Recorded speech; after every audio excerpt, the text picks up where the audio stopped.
Hey everybody, the purpose of this video is to walk you through some solutions to this analysis of errors quiz.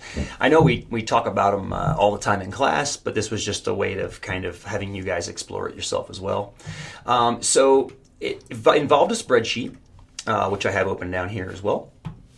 And what I had you do was move critical values. Critical values, just to revisit that idea, there's a cutoff value beyond which you deem as researcher something significant has happened, whether it's significant increase, significant decrease, significant change.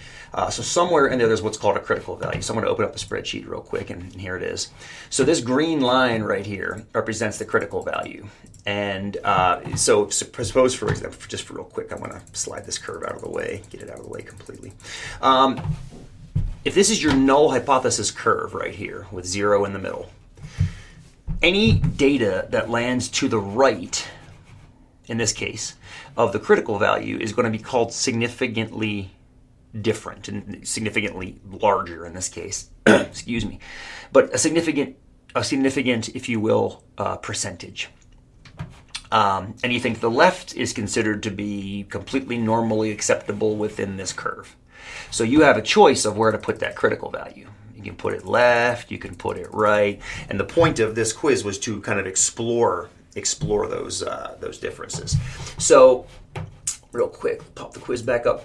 It says, as the chance of a type 1 error increases, what happens to the chance of a type 2? Now, we've been talking about that a lot in class, and we know as type 1 goes up, type 2 has to go down. Now, let's just look at why. So mathematically, here is the other curve. And the way I've built this sheet is you can move that guy left and right. This is the research hypothesis curve. And remember, you don't know where that is. That is floating around somewhere. It might be that there is no difference between the research and the null hypothesis, or there's arguably no difference between them. Or it could be, that they're vastly different. So the question I had on this quiz is, if the chance of a type 1 error increases. Okay, let's go back to the spreadsheet again. Well, this would be the chance of a type 1. In other words, we've got data from our study. It should be on this curve, but we just happened to get such extreme data that it landed out into this tail here. Okay? Now, of course, that can happen. They're called outliers. If we want to make that type of error increase, we'd have to bring the critical value back. You see now how the type 1 error area is getting larger. That means we're accepting less significant raisings, or less extreme raisings of the value as significant. So my question was, what happens to type 2 error? Now this little guy down here, this little blue area, that's the type 2 error. So if we bring the critical value up, notice as the type 1 error is going down, the type 2 error is going up.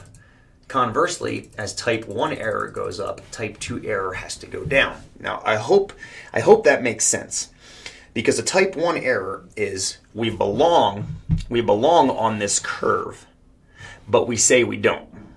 Okay, we say we don't. A type 2 error says that we, excuse me. Well, actually, I said that correctly, but let me say it more specifically. Type 1 error is we belong on this null hypothesis curve, but we say we have moved off of that curve. In other words, we don't. Okay. A type 2 error would say that we don't belong on this curve. That would be a false negative. We actually belong over here. So we don't belong on that curve. We belong over here. But we say that we belong back on this curve. Well, that gets harder and harder to do if your critical value is further and further down here. If you're further and further down here, the chance of being wrong gets harder to be as far as this little blue area goes. If you move that critical value up this way, and you're avoiding a type 1 error at all costs, well, there's a good chance you might actually be on this blue curve, but you've landed a little bit too far to the left to realize it. So to answer this first quiz question, which was, as the chance of a type 1 error increases, the chance of a type 2 has to decrease. Conversely, as the chance of a type 1 decreases, chance of a type 2 increases. Okay. Number 2, we've been testing at 95% confidence all term, of course. That's pretty much industry standard. This was, suppose you're planning a study where you really want to avoid a type 1 error, but you can live comfortably with a type 2. So you'll want to avoid, for whatever reason, a false positive. What comes to mind would be, saying a drug does work when in fact it doesn't. So you're testing a drug for, I don't know, something awful like cancer. You're trying to develop a drug that fights cancer, which is a terrible, terrible disease.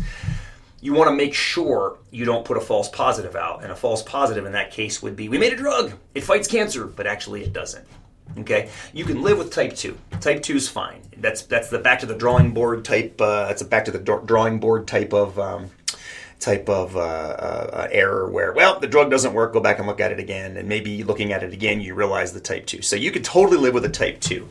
Well, what should you do? What should you do if you desperately, desperately want to avoid a type 1? Well, type 1 is this yellow. If you want to avoid a type 1 error, just keep bopping that critical value out as far as you can afford to. When I say afford to, I mean basically how the only way to get out there is to raise confidence so high that might require more trials. You could very well do that.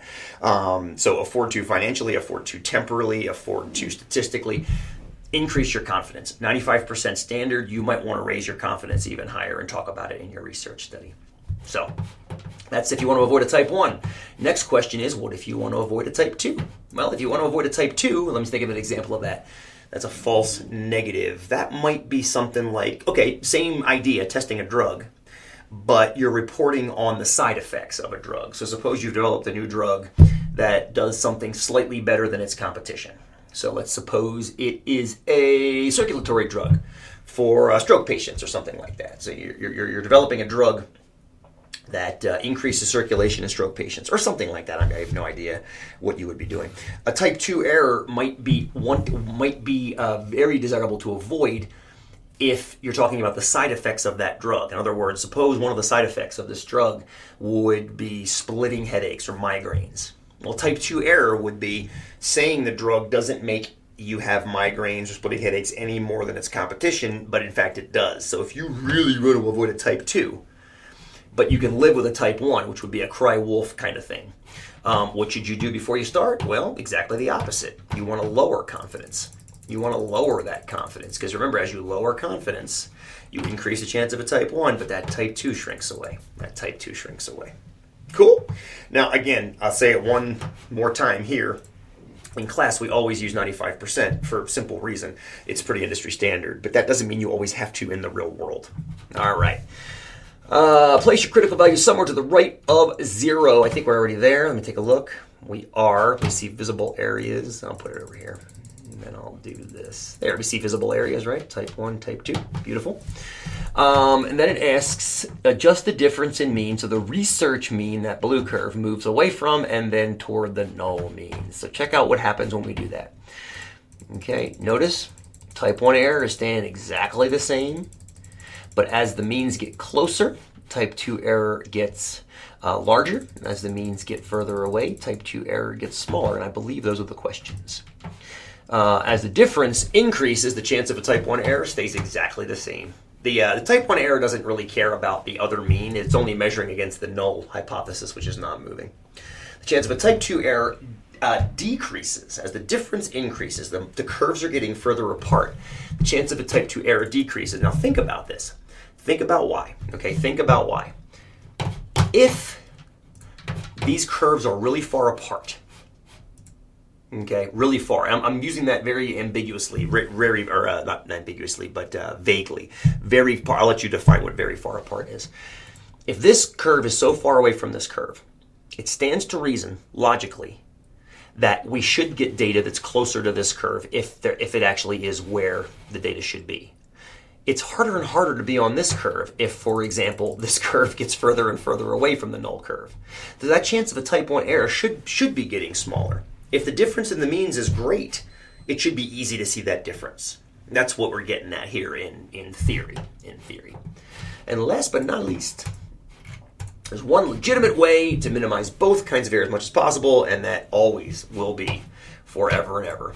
Increase your sample size. That's the only way. Let me bring these differences back. Even if the difference is extraordinarily small, let's bring that sample size back down. Even if the difference in these means is very, very small, If you increase your sample size, both kinds of error are going to shrink away. Both kinds of error are going to shrink away. I mean, they have to. They have to by the central limit theorem.